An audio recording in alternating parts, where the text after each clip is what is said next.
మన రేవంతన్న నిగ్గదీసి అడిగే మునగాడు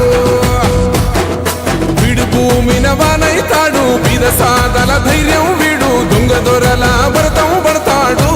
మన రేవంతన్న పేద ఇంటికి పండుగ తెస్తాడు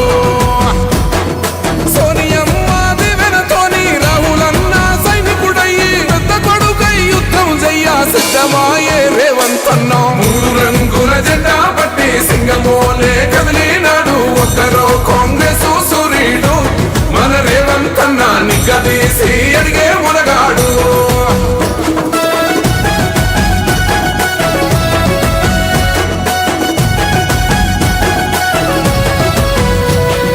దాడులెన్ని జరిగిన గాని దడువలేదు రేవంతన్న గంతకంతా ఎత్తుకు ఎదిగాడు అసలాట నేడే మొదలంటున్నాడు మొక్కనాడు పోలేదు ఒక్కడై కొట్లాడాడు అందుకే పెద్ద నాయకుడయ్యా